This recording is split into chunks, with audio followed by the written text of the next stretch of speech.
శుభోదయం. Global బెతేనియా Calvary ministry తరపున ఈ వారం యొక్క చివరి దినంలో మరొకసారి మీ అందరితో కూడా కలుసుకొని దేవుని యొక్క పరిశుద్ధమైన మాటలు ధ్యానించడానికి దేవుడు నాకు ఇచ్చిన మధురమైన అవకాశాన్ని బట్టి దేవునికి ప్రత్యేకమైన వందనాలు తెలియజేస్తున్నాను. మాసాంతరపు ఉపవాస కూడికలు 2వ దినం ఈరోజు కూడా జరుగుతోంది.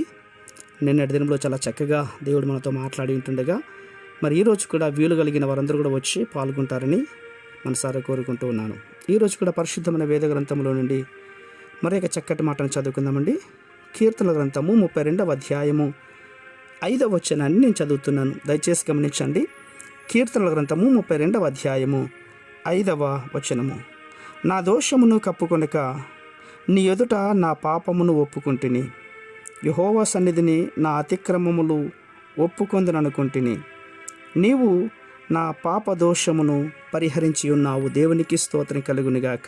అవును ప్రియులారా, నా దోషమును ఒప్పుకొనక నీ ఎదుట నా పాపము ఒప్పుకొంటిని. ఈ దినం దేవుడు మనతో చాలా సూటిగా మాట్లాడుతూ ఉంటున్నాడు. ఏంటి అంటే, ఈ ఉపవాస దినంలో ఎంతగా ప్రార్థన చేసినా కూడా, ఎంతగా దేవుని దగ్గర గోజాడినా కూడా మన హృదయంలో ఉన్నటువంటి పాపమును ఒప్పుకోకుండా ఉంటే గనక దేవుడు బహుశా మన ప్రార్థనకు బదులు ఇవ్వడేమో అని నాకు అనిపిస్తుంది. అందుకే దేవుని యొక్క వాక్యంలో మనం చూస్తుంటున్నామండి. నా దోషమును కప్పుకొనక నీ ఎదుట నా పాపమును ఒప్పుకొంటిని. ఒప్పుకొనటము కాకుండా ఆది తల్లిదండ్రులు తమ పాపములో దాచిపెట్టినట్లుగా మనం చూస్తాం.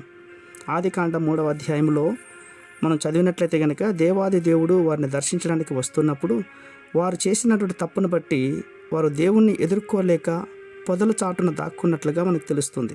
నిజమే ప్రియమైనటువంటి వాళ్ళారా, నీవు నేను మనము పాపం చేసినప్పుడు దేవుణ్ణి ఎదుర్కోవడానికి మనకు ధైర్యం సరిపోదు.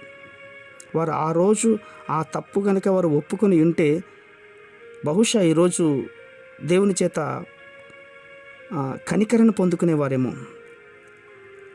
ఆ రోజు వారు పాశ్చాత్తాప పడలేదు. పాశ్చాత్తాప పడకపోగా ఈ రోజు వరకు ఆ పాపము అన్నటువంటిది తరతరములుగా మన మీద పరిపాలిస్తూ ఉంటుంది ప్రియులారా.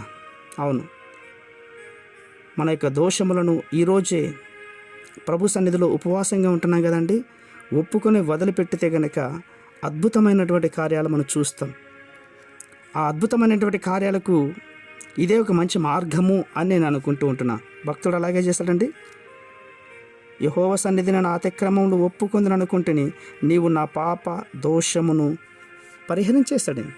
మనకి పరిహారం కావాలంటే ఈ ఉపవాస కూడికలో మన పాపములను ఒప్పుకొని ప్రభు సన్నిధిలో కనుక గోజాడినట్లయితే కనుక ఖచ్చితంగా మనం దేవుని చేత మేలు పొందుకుంటాం, అద్భుతాలు చూస్తాం. పరిశుద్ధమైన మా ప్రియ పరలోకపు తండ్రి, నిజమేనాయన, మా దోషములు కప్పుకోకుండా మీ ఎదుట మా పాపములు ఒప్పుకుంటూ ఉన్నాం. ఈ మాటలు వింటున్న వారందరూ కూడా ప్రభా వారి యొక్క పాపములు, వారి ఆధిపత్యుల యొక్క పాపములు ఒప్పుకొని ప్రార్థిస్తుంటుండగా వారి ప్రార్థనకు జవాబు దయచేసి ఉత్తమమైన జీవితాన్ని మా బిడ్డలందరికీ దయచేస్తారని విశ్వాసంగా నమ్ముచ్చు. చిన్న ప్రార్థనను మా రక్షకుడిని యేసయ్య బట్టి అడిగి వేడుకొని పొందుతున్నాం మా తండ్రి. ఆమేన్, ఆమేన్, ఆమేన్.